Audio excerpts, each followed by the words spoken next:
जय हिंद दोस्तों, स्वागत है आप सभी का आपके अपनी डेली करंट अफेयर्स की क्लास में। मैं हूं आप सभी का राजा गुप्ता और आज मैं आपको 15 मई 2025 के इंपॉर्टेंट डेली करंट अफेयर्स को पढ़ाने जा रहा हूं। आप यहां पे 1256 नंबर की क्लास देख रहे हैं। लगातार 1256 दिनों से मैं आपको डेली करंट अफेयर्स पढ़ा रहा हूं भारत के हर एग्जाम्स के लिए। और आप यहाँ पे जो कंटेंट है हिंदी इंग्लिश दोनों मीडियम में देख रहे हैं।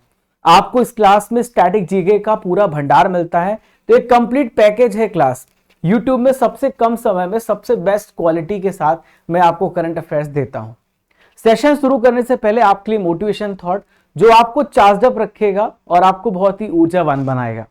आपके लिए मोटिवेशन थॉट है, इंसान का जैसा विचार होता है इंसान धीरे धीरे वैसा ही बन जाता है।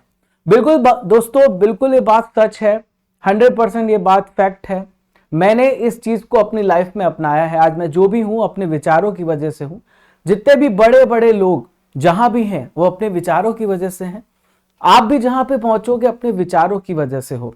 इसलिए हमेशा विचारों को शक्तिशाली बनाओ, पॉजिटिव बनाओ और निगेटिव विचारों को दूर भगाओ, निगेटिव लोगों को दूर भगाओ, तभी आप जीवन में बहुत कुछ हासिल कर पाएंगे।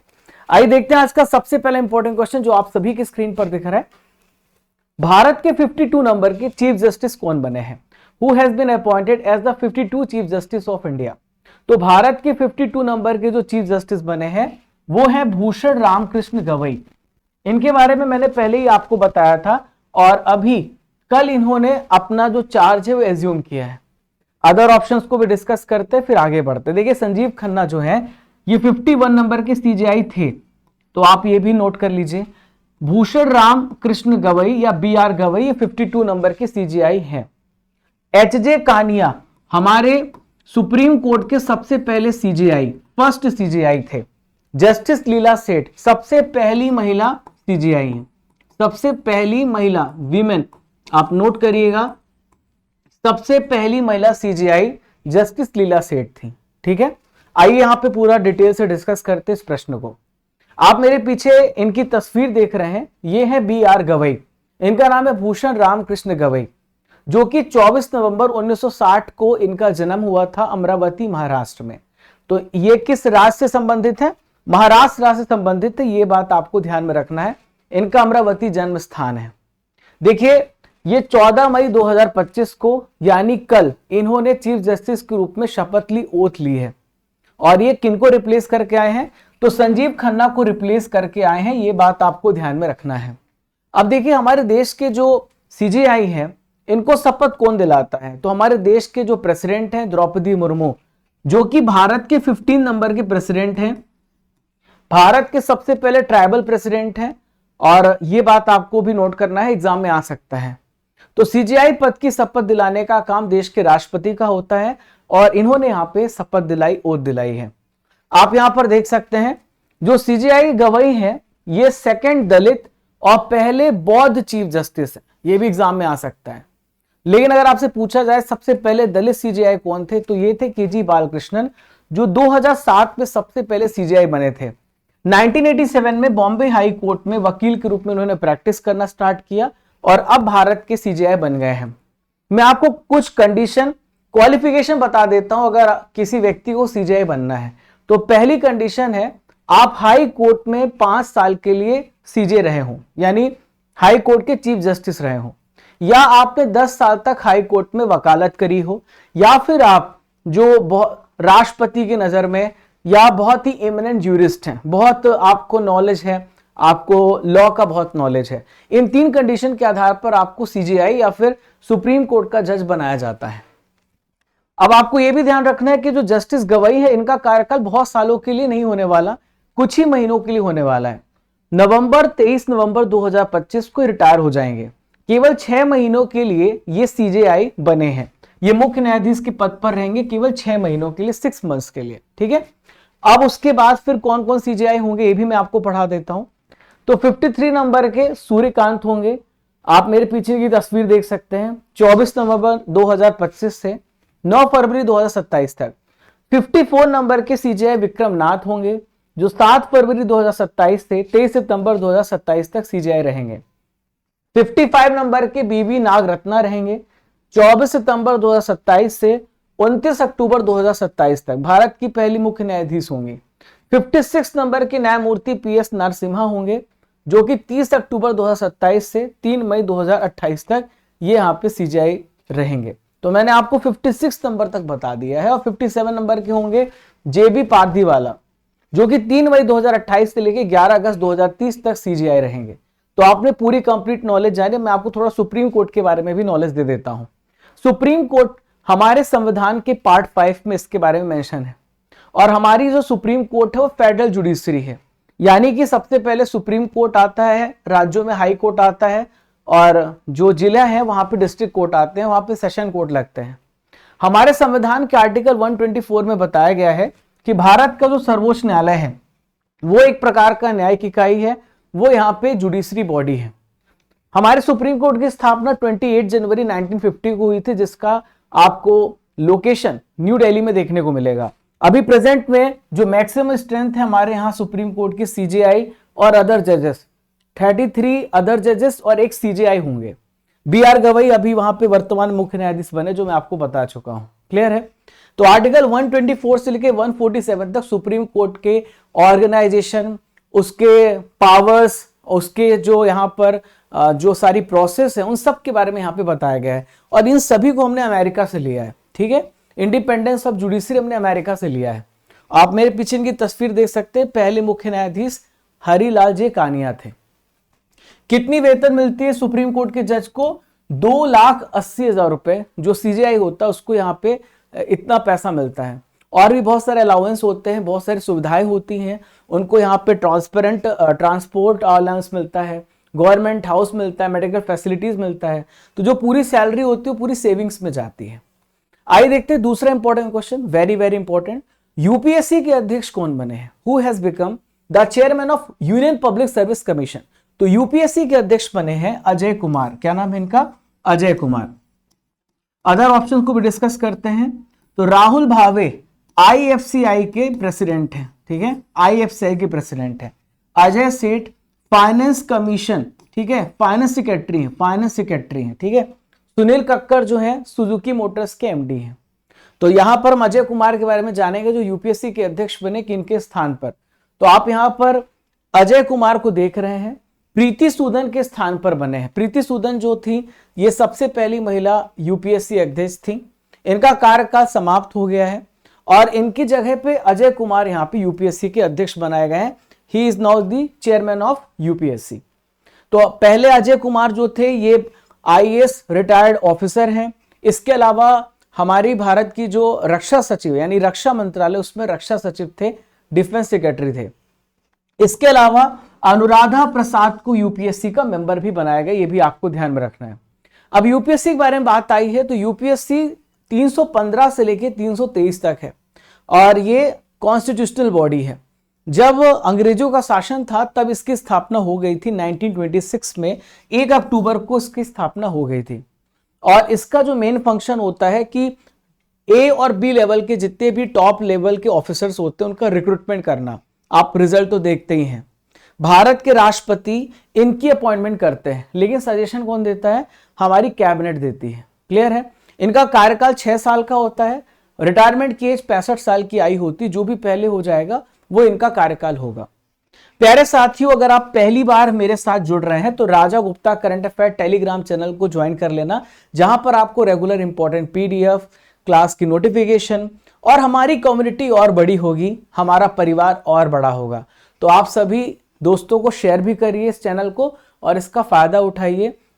एक मुहिम की तरह इस चैनल का यूज करिए। राजा गुप्ता आप लोगों की वजह से है, तो आप जितने ज्यादा होंगे उतना हमारा बड़ा परिवार होगा।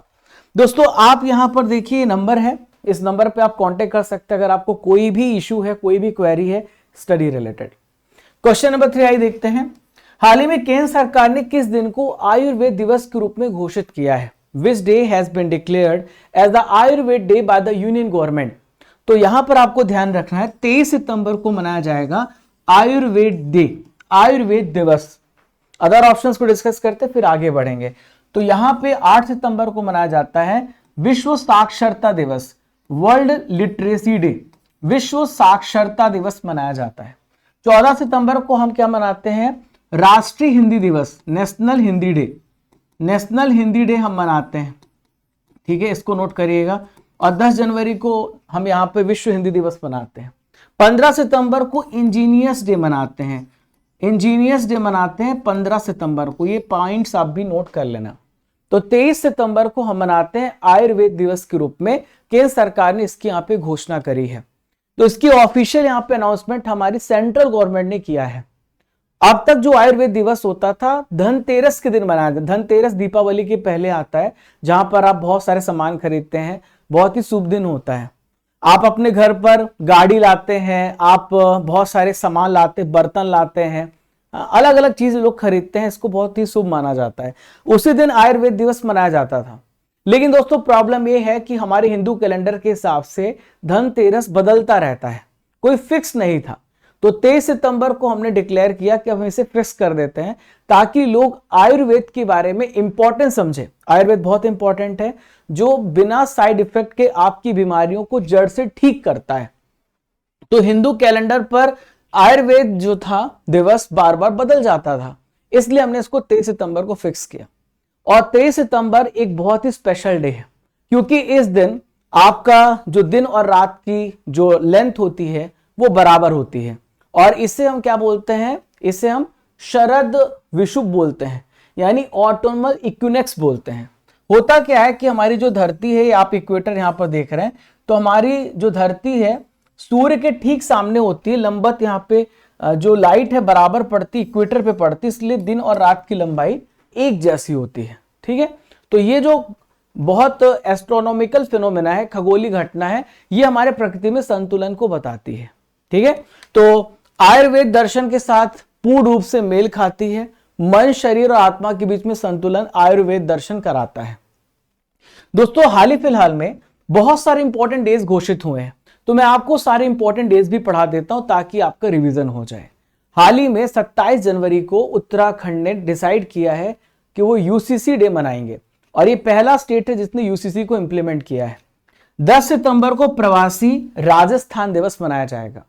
अभी पहली बार 21 दिसंबर को वर्ल्ड मेडिटेशन डे मनाने की घोषणा हुई है, और 25 जून को मनाया जाता है संविधान हत्या दिवस, कॉन्स्टिट्यूशन एसेसिनेशन डे, क्योंकि 25 जून 1976 को इमरजेंसी लगाई गई थी। क्लियर है। कल मैंने आपसे 3 प्रश्न पूछे थे, जिसका आंसर आप सभी को कमेंट बॉक्स पे देना था।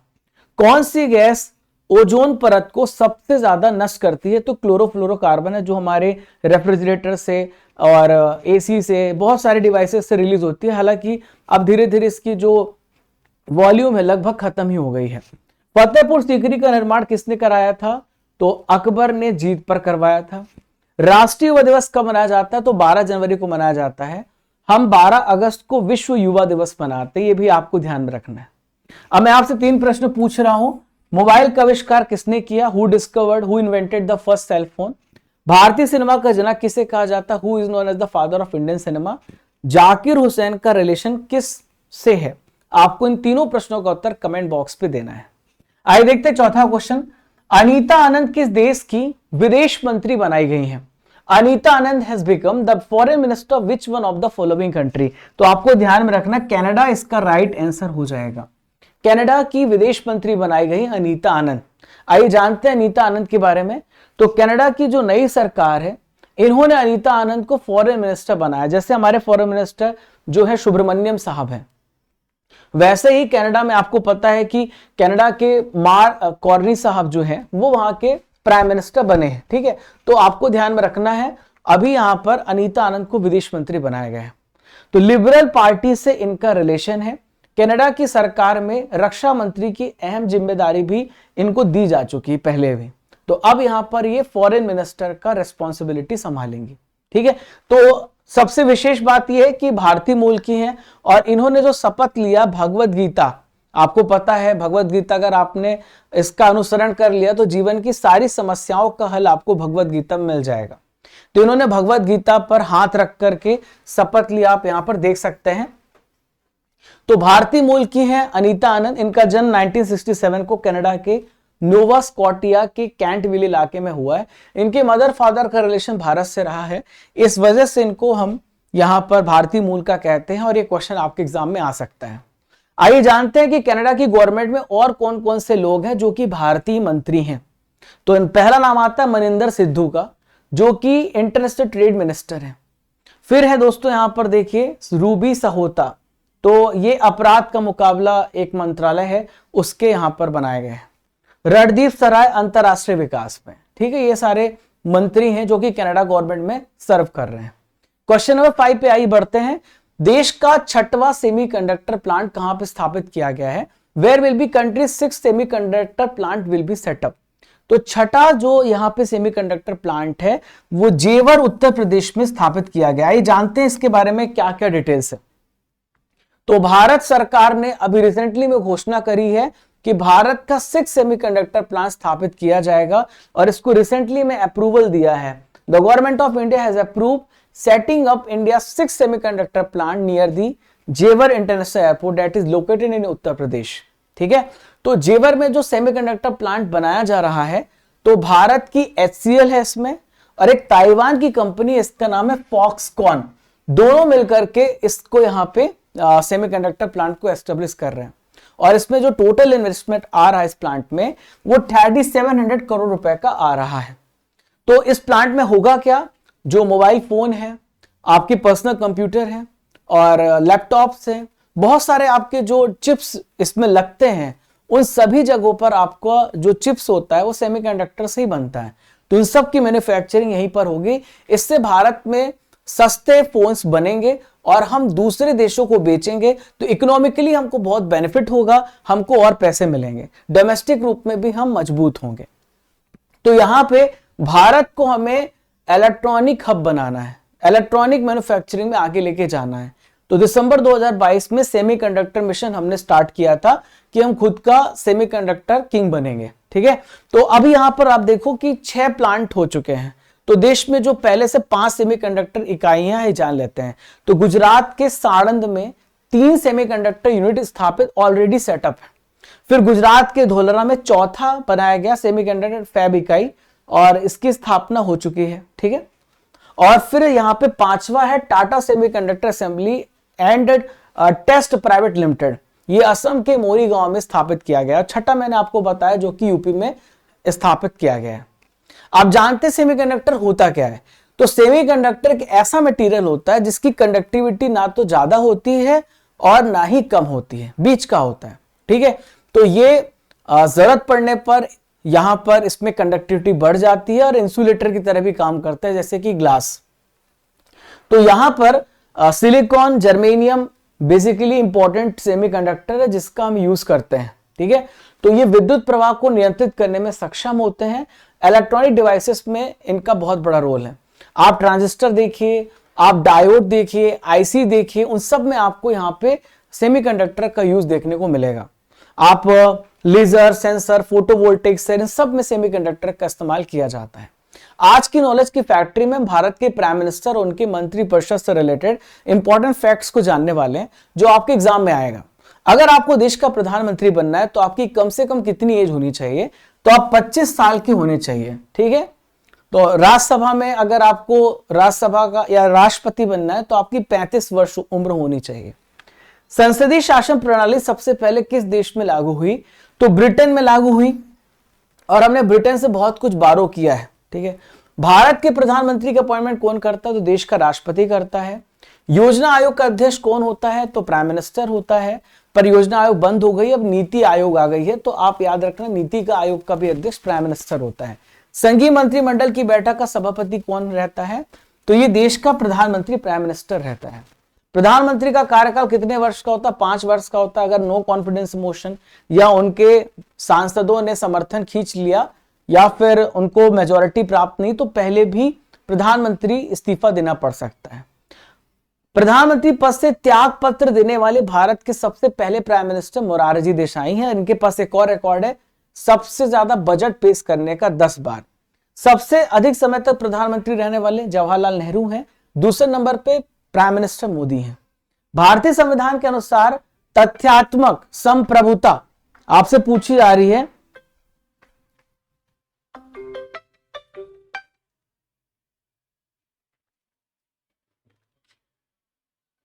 तथ्यात्मक संप्रभुता आपसे पूछी जा रही है किस व्यक्ति में निहित होती है? प्रधानमंत्री में। भारत के पहले प्रधानमंत्री कौन थे? जवाहरलाल नेहरू थे। आप ये सारे फैक्ट्स यहां पे जान चुके हैं। आइए देखते हैं क्वेश्चन नंबर 6 आप सभी की स्क्रीन पर। छठा प्रश्न, सीसीआई बिलियर्ड चैंपियनशिप 2025 किसने जीता है? तो सीसीआई बिलियर्ड चैंपियनशिप 2025 को यहां पे पंकज आडवाणी ने जीता है। किसने जीता है? पंकज आडवाणी। तो पंकज आडवाणी प्रोफेशनल प्लेयर है जो कि बिलियर्ड स्नूकर से इनका संबंध है। पंकज आडवाणी का आप यहां पर फेस देखिए। जितना ज्यादा हमारी क्लास बहुत ही इंटरेक्टिव क्लास होती है जहां पर आपको इमेज टेस्ट हर एक चीज आपको देखने को मिलता है और बहुत ज्यादा प्रॉब्लम नहीं होती। तो पंकज आडवाणी ने फाइनल में ध्रुव सीतवाला को 5-2 से हराया है और सीसीआई बिलियर्ड क्लासिक का खिताब जीता है। पंकज आडवाणी का ये थर्ड सीसीआई बिलियर्ड्स खिताब था, तीसरा खिताब था। अब ये जो कंपटीशन था कहां पे हुआ? ये 25 अप्रैल से 4 मई के बीच में मुंबई के cricket club of India CCI में किया गया था। तो पंकज आडवाणी अब तक बिलियर्ड्स स्नूकर पूल में बहुत बड़े चैंपियन रह चुके हैं। 28 टाइम्स इन्होंने चैंपियनशिप को जीता है। Question number 7, BRICS chamber of commerce and industry के अध्यक्ष कौन बने हैं? Who has become the president of BRICS chamber of commerce and industry CCI form? तो आप यहां पे याद रखेंगे हरवंश चावला इसका सही आंसर हो जाएगा। अब मैं आपको मंगीलाल जाट के बारे में बता दूं, ये ICAR के अध्यक्ष हैं, Indian council of agriculture research. Dinesh Maheshwari यहां पर लॉ कमीशन, ठीक है, लॉ कमीशन के अध्यक्ष बनाए गए हैं, ठीक है, विधि आयोग के अध्यक्ष बनाए गए। दिलीप सांघानी इफ्को के अध्यक्ष हैं। किसके अध्यक्ष हैं? इफ्को के चेयरमैन हैं। तो Harvansh Chawla BRICS chamber of commerce industry के अध्यक्ष बने हैं, ध्यान में रखिएगा। तो ये बहुत ही सीनियर वकील हैं, सीनियर लॉयर हैं और इंटरनेशनल ट्रेड एक्सपर्ट हैं हरवंश चावला, जिनको BRICS chamber of commerce industry का अध्यक्ष चेयरमैन अपॉइंट किया गया है। ठीक है, तो इनका जो मेन अपॉइंटमेंट इसलिए किया गया कि ये निवेश को बढ़ाएं, व्यापार को बढ़ाएं और आपस में जो इकोनॉमिक कोऑपरेशन उसको और मजबूत करें। ब्रिक्स के बारे में बात करते हैं। तो ब्रिक्स आज जो है 10 देशों के साथ बन गया है एक मजबूत संगठन। पहले 2006 में जब इसकी स्थापना हुई थी तब 4 ही देश थे। 2010 में साउथ अफ्रीका इंक्लूड हुआ तो ये ब्रिक्स बन गया और पहला ब्रिक्स सम्मेलन हुआ था 2009 के रशिया के यकातेरिनबर्ग में। ब्रिक्स का हेडक्वार्टर संघाई चाइना में है और एनडीबी नेशनल डेवलपमेंट बैंक जो कि ब्रिक्स का ही बैंक है उसका भी हेडक्वार्टर संघाई चाइना में है। ये 10 देश हैं। रिसेंटली में इसमें इंडोनेशिया शामिल हुआ है। Brazil, Russia, Bharat, China, south Africa, मिस्र, इथोपिया, ईरान, इंडोनेशिया, यूएई, ये 10 मेंबर्स हैं ब्रिक्स में। पिछले साल 2024 में रशिया के कजान में ब्रिक्स सम्मेलन हुआ था। इस साल ये सम्मेलन ब्राजील में होने जा रहा है। ये पॉइंट आपके लिए इंपॉर्टेंट है। चलिए, तो प्यारे दोस्तों, आपके लिए एक बहुत ही स्पेशल बैच लेकर के आया हूं। बहुत ही बेहतरीन तरीके से मैं आपके फाउंडेशन को क्लियर करने वाला हूं, जहां पर आपने इस पूरे कोर्स को अगर पढ़ लिया तो आपका जीके बहुत ही टॉप क्लास का हो जाएगा। ये जवाब वो सारे बच्चे दे सकते हैं जो कोर्स में पढ़ रहे हैं। ठीक है, तो यहां पर state PSC, SC, railway, defence के लिए आपका जो जीके है बहुत ही स्ट्रांग कर रहा हूं। 11 सब्जेक्ट्स में पढ़ा रहा हूं, 2 साल की वैलिडिटी है। आपको ये बैच जो है 800 रुपीज में मिल रहा है, मतलब हर एक विषय 150 रुपीज में भी, 100 रुपीज में भी नहीं मिल रहा है, 90 रुपीज में मिल रहा है। इस नंबर पे कांटेक्ट कर लेना और जो क्लासेस हो गई तो आप रिकॉर्डेड देख लेना, बाकी क्लास तो आप देख सकते हो। टॉपिक वाइज टेस्ट है, बाइलिंगुअल क्लास है, रेगुलर आपकी सारी क्लासेस हो रही हैं। अभी मैं बीच में चला गया था तो थोड़ी बहुत इश्यूज रहती हैं, तो आप भी समझ सकते हो। बाहर हूं तो कैसे पढ़ाऊंगा, तो अभी वापस से सारी क्लासेस कंटिन्यू हो गई हैं। 2-4 दिन के लिए मैं बाहर था। स्टडी कर एप्लीकेशन डाउनलोड कर लेना, कोर्सेस एंड पीडीएफ में जाना जहां पर आपको इस क्लास का पूरा मिल जाएगा। Test series, e book, daily current affair जो आप पढ़ रहे हो उसका भी आपको मिला। 500 कूपन कोड यूज करना आप, आपको यहाँ पे स्पेशल डिस्काउंट मिल जाएगा। सारे विषय आप मेरे से पढ़ोगे। ठीक है, चलिए क्वेश्चन नंबर 8 पे चलते हैं। ऑपरेशन सिंदूर के बाद प्रधानमंत्री मोदी आदमपुर वायुसेना केंद्र का दौरा किया, ये किस राज्य में है? ऑपरेशन सिंदूर अभी हुआ है, आपको पता है, रिसेंटली नरेंद्र मोदी गए थे आदमपुर एयरफोर्स स्टेशन। तो आदमपुर एयरफोर्स स्टेशन है कहां पर? ठीक है, तो पंजाब में है। अभी रिसेंटली में पाकिस्तान ये कह रहा था कि हमने भारत के इस वायुसेना केंद्र को तबाह किया है, तो मोदी जी ने बहुत बड़ा तमाचा मारा है पाकिस्तान की सरकार को कि देखो भैया हम आ गए हैं, बहुत भयंकर तरीके से ट्रोल किया है पाकिस्तान को। तो पंजाब में आदमपुर वायुसेना केंद्र है जहां पर इन्होंने दौरा किया है और वीर जवानों के साथ बातचीत करी, उनका उत्साह बढ़ाया, उनको बूस्ट किया, उनको मोटिवेट किया, उनका मनोबल बढ़ाया। आप यहां पर देख सकते हैं कि हमारे जवान कितने खुश हैं जब देश के प्रधानमंत्री वहां पर गए। तो पहलगाम हमले के बाद ये ऑपरेशन सिंदूर चलाया गया था, काफी सफल ऑपरेशन रहा। कल मैं पढ़ रहा था, वर्ल्ड मीडिया इंडिया की तारीफ कर रहा था और बता रहा था कि कैसे किसी ऑपरेशन को एक्सिक्यूट करना चाहिए, इंडिया से सीखो। तो ऑपरेशन सिंदूर चलाया गया था, पाकिस्तान के आतंकी संगठनों के खिलाफ जवाबी कार्रवाई करी गई और 6 से 7 मई में कार्रवाई करी। 24 मिसाइल हमने दागी थी, इसमें 100 आतंकी मारे गए थे। पीओके में 9 आतंकी ठिकानों को हमने टारगेट किया था। दुनिया की पहली राष्ट्रीय क्रिप्टो करेंसी पर्यटन भुगतान प्रणाली किस देश ने शुरू करी है? कौन सा कंट्री है जिसने पहला national crypto currency tourism payment system start किया है? तो ये भूटान आपको ध्यान में रखना है। भूटान ने यहां पर जो बाइनेंस है उसके साथ यहां पर साझेदारी करी है। तो भूटान ने यहां पर आप देख सकते हैं बाइनेंस पे और डीके बैंक के साथ सहयोग को लेकर के सबसे पहला राष्ट्रीय क्रिप्टो पर्यटन भुगतान प्रणाली शुरू किया है, ठीक है, ताकि टूरिज्म को बूस्ट किया जा सके। जो टूरिस्ट हैं वो इसमें भी पेमेंट कर सकते हैं। तो जो यात्री हैं, जो पैसेंजर हैं, पेमेंट के लिए क्रिप्टो करेंसी का भी यूज कर सकते हैं, लेन देन में आसानी होगी और इससे और ज्यादा ट्रांजैक्शन बढ़ेगा। क्रिप्टो करेंसी क्या है? तो क्रिप्टो करेंसी एक प्रकार की डिजिटल करेंसी है जो केवल आपको ऑनलाइन ही एग्जिस्टेंस देखने को मिलेगा और ये कंप्यूटर नेटवर्क से ऑपरेट होती है। इसमें कोई सेंट्रल, जैसे आरबीआई है हमारे यहां कंट्रोल करती है, ऐसा रेगुलेशन करती है, इसमें कोई भी केंद्रीय प्राधिकरण नहीं होता है या कोई बैंक या सरकार की जरूरत नहीं होती है, डिजिटल ही एक्सचेंज होती है। तो क्रिप्टो करेंसी की खोज का श्रेय जाता है सातोशी नाकामोतो को, ठीक है। चलिए क्वेश्चन नंबर 10 ही रहा, वीर रथ पार्क कहां पे स्थापित किया जाएगा? Where will B Veer Rath park will be set up? तो वीर रथ पार्क को नोएडा में स्थापित किया जाएगा। कहां पे? नोएडा आपको ध्यान में रखना है। तो यहां पर जो हमारे स्वतंत्रता संग्राम के नायक रहे हैं, जो हमारे स्ट्रगल में, फ्रीडम स्ट्रगल में हीरोज थे, उन सभी को सम्मानित किया जाएगा। यूपी में नोएडा में एक म्यूजियम बनाया जाएगा, ओपन एयर थिएटर बनाया जाएगा, वीर रथ पार्क यहां पे स्थापित किया जाएगा, उनकी कहानी को दर्शाया जाएगा, एग्जिबिट किया जाएगा, ताकि हमारे लोगों के बीच में जो देश प्रेम है, राष्ट्र प्रेम है, वो और बढ़ सके और हमारे अंदर एक देश के प्रति भावना जागृत हो।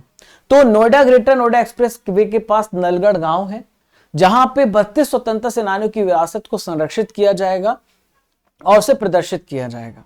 तो नलगढ़ गांव में जो शहीद भगत सिंह, राजगुरु, सुखदेव, सुभाष चंद्र बोस, आजाद हिंद फौज के कर्नल, इनकी शरण स्थली रहा है, यहां पर आपको ध्यान में रखना है, ठीक है। तो ये पार्क 22 एकड़ भूमि में स्थापित किया जाएगा, जिसकी कॉस्ट 42 करोड़ रुपए होगी। चलिए अगला प्रश्न है, भारत का पहला भीख मुक्त शहर कौन सा बना है? फर्स्ट बेगर फ्री सिटी कौन सा बना है? तो देखिए इंदौर पहला ऐसा शहर है जो कि बेगर सिटी बना है। तो आपको मैंने करंट अफेयर्स में पढ़ाया था कि इंदौर, भोपाल ऐसे शहर हैं जहां पर जो भिखारी मुक्त यानी बेगर फ्री हमने अभियान स्टार्ट किया था। तो हमारे यहां पर सामाजिक न्याय और अधिकारिता मंत्रालय, जिसे हम कहते हैं ministry of social justice and empowerment, तो इन्होंने यहां पे फैसला किया था कि इंदौर में हम जो है इसे बेगर फ्री बनाएंगे और अब यहाँ पे बताया जा रहा है कि बेगर फ्री हो भी चुका है। तो एक स्कीम स्टार्ट की थी, स्माइल स्कीम, जिसका फुल फॉर्म होता है support for marginalized individuals for livelihood and enterprise. तो ये लॉन्च किया गया था, जिसका मकसद था ट्रांसजेंडर कम्युनिटी को प्रमोट करना और जो बैगिंग में इंगेज हैं उनको रोकना, उनके लिए अच्छे कार्य करना। तो इसमें 365 करोड़ रुपए एलोकेट किए गए थे और इसी में फैसला भी लिया गया था कि वो भिक्षावृत्ति में शामिल नहीं होंगे। उनको हम यहाँ पे खाना देंगे, उनको रहने का सब कुछ देंगे, उनको जो बेसिक फैसिलिटीज है वो सब देंगे, ताकि हमारे देश में मतलब जीने के लिए कोई भीख ना मांगे, ठीक है। वो सारी व्यवस्था हम उनको करेंगे, स्किल देंगे कि वो अपने से कमा सके। 2011 में जनगणना की गई थी, जिसमें पता चला कि 4.13 लाख भिखारी हैं। सबसे ज्यादा यूपी में है और सेकंड नंबर पे बिहार में है, फिर महाराष्ट्र, फिर मध्य प्रदेश में है। आज का आखिरी प्रश्न आप सभी के स्क्रीन पर 12वां करंट अफेयर है। When is the international day of family celebrated? अंतरराष्ट्रीय परिवार दिवस कब मनाया जाता है? तो आज 15 मई है और 15 मई को मनाया जाता है अंतरराष्ट्रीय परिवार दिवस। 11 मई को नेशनल टेक्नोलॉजी डे मनाते हैं। पोखरण में हमने न्यूक्लियर का टेस्ट किया था जब हमारे देश के प्रधानमंत्री अटल बिहारी वाजपेयी थे। मैंने आपको करंट अफेयर्स में पढ़ाया है। 12 मई को हम यहाँ पे वर्ल्ड नर्स डे मनाते हैं, ठीक है, और 16 मई को प्रकाश दिवस मनाते हैं। तो 15 मई आज है, आज हम मना रहे हैं अंतरराष्ट्रीय परिवार दिवस। हमारे जीवन में सबसे इंपॉर्टेंट परिवार होता है। अगर आपको सब कुछ दे दिया जाए, मतलब आपको पैसा दे दिया जाए, गाड़ी बंगला सौरा सब कुछ दे दिया जाए, लेकिन आपके पास अगर रिश्ते नहीं हैं, आपके पास रिलेशन नहीं है, तो कुछ भी नहीं है। तो अंतरराष्ट्रीय परिवार दिवस 15 मई को मनाया जाता है। परिवार हमारे लिए वही ऑक्सीजन है जो हमें जीने की उम्मीद देता है, हमें खुशी देता है। तो यहाँ पे परिवार के महत्व को उजागर करना, परिवार के लिए बेहतर भविष्य बनाना, इसके लिए लोगों को जागरूक किया जाता है। अब मैं आपको मई के कुछ इंपॉर्टेंट डेज पढ़ा देता हूं। तो चाय लवर्स के लिए इंटरनेशनल चाय डे 21 मई को मनाते हैं। 22 मई को अंतरराष्ट्रीय जैव विविधता दिवस मनाते हैं। विश्व कछुआ दिवस 23 मई को मनाते हैं। वर्ल्ड थायराइड डे 25 मई को, और विश्व फुटबॉल दिवस मनाने की शुरुआत हो गई है। 25 मई को वर्ल्ड फुटबॉल डे मनाया जाएगा। प्यारे साथियों, आपने 12 इंपॉर्टेंट करंट अफेयर्स को बहुत ही डिटेल में पढ़ा, बहुत अच्छे से पढ़ा है। अब बारी है यहाँ पर ट्रिपल आर की, जहां पर आप अप्रैल महीने के करंट अफेयर्स का रिवीजन करेंगे। आइए देखते हैं आप कितने प्रश्नों को सही कर पाते हैं। कमेंट बॉक्स पे आप सभी को आंसर देना है। लेजर निर्देशित हथियार प्रणाली का परीक्षण करने वाला चौथा देश कौन सा है? तो चौथा देश हमारा प्यारा भारत है। इंडियन सुपर लीग आईएसएल का 11वां संस्करण किस टीम ने जीता है? तो इसे मोहन बगान सुपर जायंट्स ने जीता है। सुप्रीम कोर्ट ने राष्ट्रपति को राज्यपाल के द्वारा राष्ट्रपति की मंजूरी के लिए आरक्षित राज्य विधेयकों पर कितने महीने के भीतर फैसला करने के लिए कहा है? तो 3 महीने के भीतर फैसला करने के लिए बोला है। किस राज्य के रिंडिया सिल्क और खासी हथकरघा उत्पादों को जीआई टैग दिया गया है? तो मेघालय में ये सारे उत्पाद है जिनको जीआई टैग दिया गया है। भारत के ऋषभ यादव और ज्योति सुरेखा वेनम की जोड़ी ने तीरंदाजी वर्ल्ड कप में कौन सा मेडल जीता है? तो इन्होंने गोल्ड मेडल हासिल किया है। प्यारे साथियों, 14 मई 2025 के करंट अफेयर्स का रिवीजन करेंगे। जो करंट अफेयर्स कल आप सभी ने पढ़े थे उन सभी को यहां पर हम पढ़ने जा रहे हैं। यूपी ने 12 नए उत्पाद को एक जिला एक उत्पाद योजना में शामिल किया है। यह योजना कब स्टार्ट की गई थी? 2018 में इस योजना को स्टार्ट किया गया था। श्रीलंका में आयोजित 2025 की त्रिकोणीय महिला एक दिवसीय श्रृंखला किसने जीती है? तो भारत ने जीती है, श्रीलंका को हरा करके जीती है। हाल ही में किस देश में शतरंज पर रोक लगाई गई है? तो अफगानिस्तान में रोक लगाई गई है। इनका कहना है कि इस्लाम में शतरंज जो है वो इस्लाम के खिलाफ है। सैंपल रजिस्ट्रेशन सिस्टम एसआरएस 2021 के अनुसार भारत की कुल प्रजनन दर कितनी है? तो भारत की यहां पे प्रजनन दर बताई गई 2.0। ठीक है, अगला है आपके सामने। भारत सरकार ने किसी प्रोग्राम के तहत चिप बेस्ड पासपोर्ट शुरू किया है, तो इसका क्या नाम है? तो इसका नाम है पासपोर्ट सेवा प्रोग्राम 2.0। 8वां संयुक्त राष्ट्र वैश्विक सड़क सुरक्षा सप्ताह कब से कब तक मनाया गया? तो 12 से लेकर 18 मई के बीच में यह मनाया गया है। नेक्स्ट है, ताप्ती बेसिन मेगा रिसर्च परियोजना के लिए एमपी और किस राज्य के बीच में समझौता हुआ है? तो ये एमपी और महाराष्ट्र के बीच में समझौता हुआ है। Win the battle of your mind इस बुक के लेखक कौन है, जिनको हाल ही में लॉन्च किया गया है? तो रीता राम मूर्ति गुप्ता इसके लेखक है। वर्ष 1972 में प्रक्षेपित सोवियत संघ के अंतरिक्ष यान कॉस्मोस 482 को अवशेष इसका नियंत्रित होकर के कहां गिरा था? तो हिंद महासागर में जाकर के गिरा था। बैसाख पोया उत्सव ये किस देश में मनाया जाता है? तो श्रीलंका में मनाया जाता है बैसाख पोया उत्सव। भारत ने किस राज्य केंद्र शासित प्रदेश में पाकल दुल जल विद्युत परियोजना को मंजूरी दी है? तो ये जम्मू कश्मीर में बनाया जा रहा है। प्यारे साथियों, मैं यहां पे उन प्रश्नों को डिस्कस करूंगा जो आपके एग्जाम में आ चुके हैं। इससे आपको पता चलेगा कि प्रश्न कैसे पूछे जाते हैं। सीजीएल टीयर 2 का प्रश्न है 7/3/2023 का। बलबन की उपाधि किसने धारण करी थी? तो बलबन की उपाधि उलुग खान ने धारण करी थी। वह दिल्ली का सुल्तान था जिसने दरबार में सिजदा और पैबोस की प्रथा शुरू करी थी। सीजल टियर फर्स्ट का प्रश्न है 2023 शिफ्ट 3 का। तो गियासुद्दीन बलबन ने, देखिए इसमें क्या होता था, जब कोई व्यक्ति दरबार में आता था तो उसको घुटनों के बल बैठना पड़ता था और यहां पर चूमना होता था सुल्तान को, ठीक है। तराइन का प्रथम युद्ध कब लड़ा गया था, तो मोहम्मद गौरी और पृथ्वीराज के बीच में 1191 में लड़ा गया था। तो बहुत ही आसानी से पृथ्वीराज चौहान ने हरा दिया था गौरी को, लेकिन बाद में धोखा देकर के 1192 में यहां पर जो पृथ्वीराज चौहान है उनको गौरी ने हराया था, ठीक है। आज का सवाल है, संघ लोक सेवा आयोग के अध्यक्ष कौन बने हैं? आपको इसका आंसर मुझे कमेंट बॉक्स पे देना है। आपको यहाँ पे एक तस्वीर दिख रही है, आपको बताना है ये तस्वीर किस महिला की है और काफी ज्यादा न्यूज में रही है, आप मुझे कमेंट बॉक्स से बताएं। आपको यहां पर स्टडीगर एप्लीकेशन डाउनलोड करना है, रिव्यू भी करना है।